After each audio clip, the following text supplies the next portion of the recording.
Shalom, salam sejahtera buat kita semua. Perkenalkan, nama saya Nita Ilinsari Manurung dengan NPM 20369. Pada kesempatan kali ini saya akan memaparkan hasil kajian saya sebagai tugas akhir semester mata kuliah misiologi yang diampu oleh Bapak Pendeta Pulo Arwan. Adapun judul saya yaitu eksistensi misi dalam gereja di tengah perubahan zaman. Sebagai pendahuluan, gereja sebagai tubuh Kristus memiliki sejarah dalam pertumbuhannya. Gereja selalu menyesuaikan dengan konteks waktunya di dunia. Perubahan model dan pola kehidupan gereja dapat dilihat di gereja dinamis dan hidup. Dalam pencapaiannya, gereja diutus oleh Tuhan Yesus ke dalam dunia menjadi garam dan terang dunia. Dalam interaksinya dengan dunia dan bagaimana mengaitkannya dengan misi masa kini. Hidup diperhadapkan dengan berbagai masalah sosial lainnya. Soal ekonomi, politik, pendidikan, dan berbagai masalah sosial. Kemudian disangkutkan dengan hal pelayanan misi yang bersumber dari Injil dan merupakan bagian penting dari suatu sisi, gereja dipanggil menjadi terang. Pertumbuhan gereja dapat dicapai melalui perpindahan jemaat maupun misi penginjilan. Gereja bukan hanya cara untuk menambah jumlah paroki dan dianggap sebagai penemuan amanat agung. Gereja tidak bisa jika gereja gagal memainkan peran aktif dalam arena sosial. Gereja harus memberikan pengaruh positif atau garam dan terang dalam kehidupan sosial. Kenyataan di atas menyadarkan kita bahwa ada tanggung jawab etis yang harus disikapi secara baik, benar dan bertanggung jawab oleh gereja. Gereja terpanggil menjadi garam dan terang bagi dunia, sehingga padanya ada tanggung jawab dan kuasa menjadi motor penggerak bagi perubahan itu sendiri. Gereja diberikan tanggung jawab untuk melaksanakan misi Allah di tengah dunia yang terus berubah.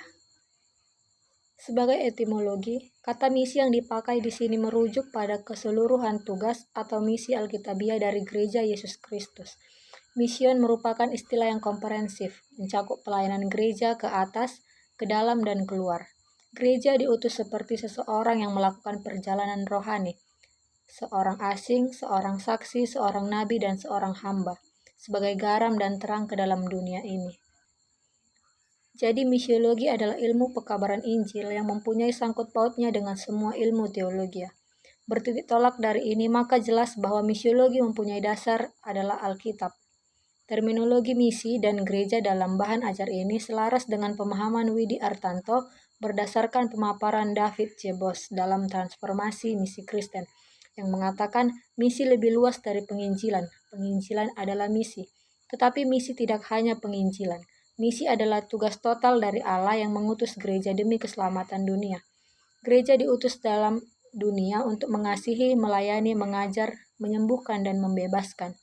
Penginjilan tidak dapat disamakan dengan misi karena ia merupakan bagian integral dari misi sehingga tidak dapat diisolasi menjadi aktivitas yang terpisah. Hubungan misi dan gereja. Pemikiran Calvert yang dikutip dari buku Widi Artanto mengatakan sebagai berikut, misi datangnya hanya dari Allah sendiri. Keyakinan ini bukan diambil dari eklesiologi dan soteriologi, melainkan dari doktrin Trinitas. Seperti Allah mengutus Putra dan Allah Putra mengutus Roh Kudus, ketiganya mengutus gereja ke tengah-tengah dunia. Selanjutnya Adolf von Harnack yang dikutip Widi Artanto menuliskan, misi adalah tugas total dari Allah yang mengutus gereja guna demi keselamatan dunia. Gereja diutus ke dalam dunia untuk mengasihi, mengajar, melayani, berkhotbah, menyembuhkan, dan membebaskan. Atau sering dikatakan gereja membawa kabar baik atau shalom Allah. Oleh karena itu dapat dipahami bahwa hubungan antara misi dan gereja terkandung dalam dua konsep dasar. Pertama, misi pada dasarnya adalah panggilan gereja. Dan yang kedua, pemenuhan misi adalah tanggung jawab gereja. Dengan demikian mengemban misi dilakukan oleh gereja sebagai tugasnya dan dengan panggilan di tengah-tengah dunia. Misi dalam gereja lama kurang lebih sampai pada tahun 300 Masehi. Orang Kristen pada awalnya diperhadapkan dengan kebudayaan. Dalam Perjanjian Baru dapat dilihat bahwa perjumpaan antara Yesus dan kebudayaan Yahudi dilanjutkan dengan para rasul yang juga diperhadapkan dengan perjumpaan dengan kebudayaan-kebudayaan di sekitar Yahudi, atau gereja diperhadapkan dengan kebudayaan Helenis yang berbeda dengan kebudayaan Yahudi dalam Perjanjian Lama. Rasul Paulus dikenal dalam perjumpaannya dengan kebudayaan-kebudayaan di luar Yahudi membentuk model-model dalam perjumpaan antara Kristen dan kebudayaan di luar Yahudi. Dalam hal ini sikap Paulus cukup lunak. Maksudnya, selama kebudayaan tidak bertentangan dengan iman Kristen, kebudayaan tidak akan dipersoalkan. Gereja kuno berjumpa dengan kebudayaan Yunani dan Romawi yang berkaitan dengan penyembahan kepada dewa-dewi itu ditolak. Perjumpaan dengan filsafat Yunani merupakan bekal yang baik dalam pendekatan pendidikan dalam budaya Yunani. Tetapi ketika Gnostik Kristen memakai gagasan-gagasan filsafat Yunani untuk mengembangkan bentuk kekristenan, maka sikap terhadap filsafat Yunani mulai berubah dan mulai menjadi sikap menolak. Di bidang etika Kristen, pengaruh filsafat Yunani juga jelas dan ditandai dengan penekanan pada penekanan dan penghindaran hal-hal yang berlebihan seperti emosi. Ini adalah salah satu ciri filsafat Stoa. Sikap terbuka terhadap hal-hal yang tidak wajar mempengaruhi peningkatan jumlah anggota gereja, dan agama Kristen dijadikan agama rakyat oleh Kekaisaran Romawi. Oleh karena itu, orang Kristen memperoleh segala pengaruh yang berkembang dari budaya yang ada.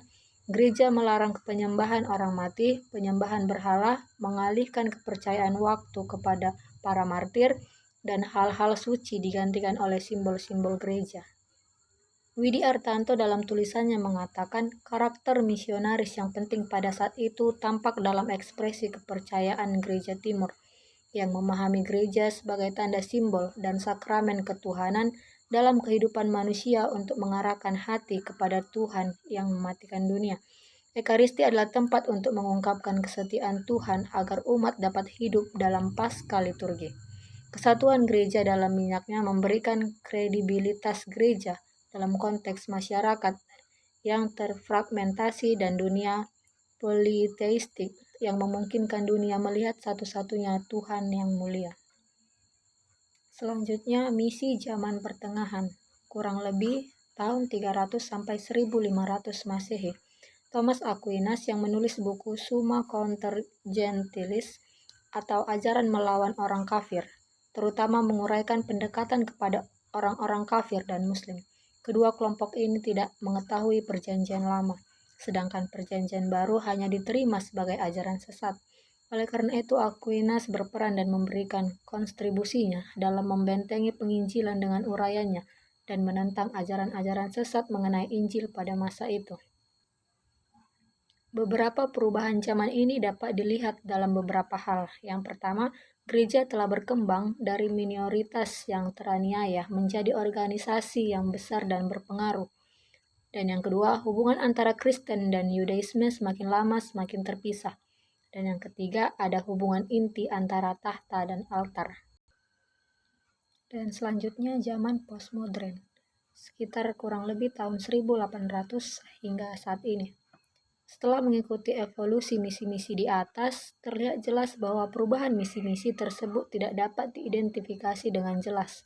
Bahkan di abad ke-20 setelah zaman pencerahan, hal itu dapat dialami dalam gagasan para misionaris sebelumnya. Misi gereja hari ini tidak begitu mudah untuk dijelaskan, karena kata yang benar adalah mozaik. Namun, hal ini tidak mengurangi kebutuhan untuk mengkaji paradigma-paradigma yang muncul di era postmodern.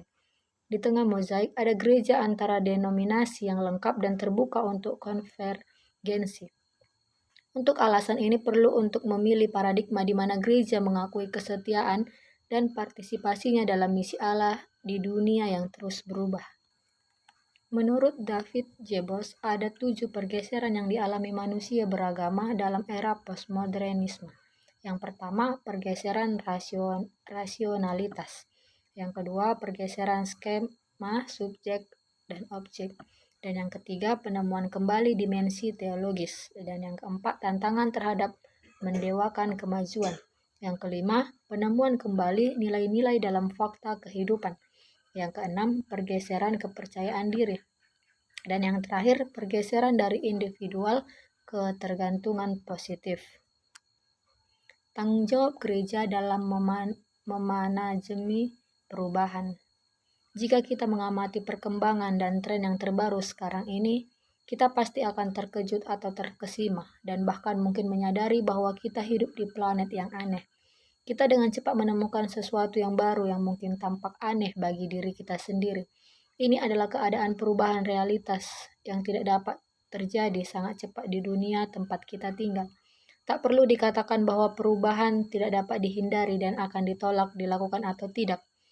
Perubahan terus berlangsung dan mengubah pola dan nilai kehidupan manusia saat ini.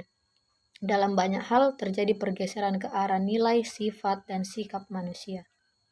Melihat perubahan-perubahan yang sudah terjadi, gereja harus secara sadar mengambil sikap berani dan menghadapi segala perubahan zaman. Gereja harus memiliki keberanian dan peluang untuk menemukan peluang berkembang menjadi dan pelayan bagi masyarakat. Gereja harus mengambil resiko untuk keluar dari zona nyamannya. Gereja sebagai organisasi harus peka terhadap perubahan. Kepekaan ini harus dibangun di atas kebutuhan untuk mengembangkan pelayanan gereja secara holistik. Perubahan adalah peluang bagi pengembangan pelayanan gereja. Perubahan harus dianggap sebagai proses alami dan normal. Ketakutan yang berlebihan akan perubahan hanya merugikan kita. Sebagai contoh, mengikuti perkembangan dan kemajuan di bidang teknologi saat ini, hampir dapat dipastikan aktivitas manusia akan terpengaruh secara signifikan oleh peralatan teknologi canggih di tahun-tahun mendatang. Oleh karena itu, kita perlu mempersiapkan dan memprediksi pergerakan perubahan yang akan terjadi agar kita dapat siap ketika perubahan terjadi dan mendapatkan manfaat yang besar darinya. Perubahan selalu menawarkan kesempatan. Oleh karena itu, pertama-tama kita perlu mengembangkan pola pikir perubahan. Tanpa pola pikir yang kuat siap menghadapi perubahan, semuanya sia-sia dan bahkan merusak. Semangat perubahan meliputi misalnya perubahan berpikir, perubahan perilaku, perubahan sistem nilai dan evaluasi, perubahan metode dan cara kerja, perubahan peralatan dan yang digunakan dan sebagainya. Perubahan memberikan kesempatan untuk melihat gereja memikirkan kembali upaya untuk mengembangkan organisasi pelayanan yang komprehensif, yang belum terlihat secara optimal dan diharapkan dapat memenuhi semua kebutuhan persekutuan, potensi bidang pelayanan yang tersentuh.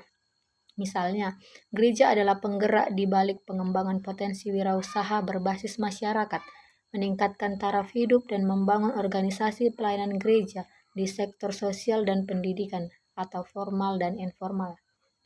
Perubahan selalu berarti perpindahan dari kondisi sebelumnya ke kondisi selanjutnya.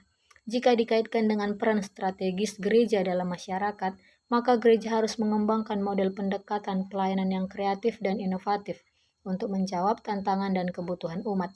Hal penting yang harus diingat adalah kita tidak pernah merasa puas dengan apa yang ada. Ini bisa menjadi jebakan zona lunak yang melemahkan peran dan arah pelayanan gereja. Sebagai kesimpulan, gereja adalah komunitas ilahi yang terdiri atas orang-orang yang telah diselamatkan, dikhususkan dan menjadi milik kepunyaan Allah. Allah mengkehendaki agar gerejanya bukan hanya menjadi penikmat anugerahnya, tetapi menjadi alat berkat pembawa shalom Allah bagi dunia.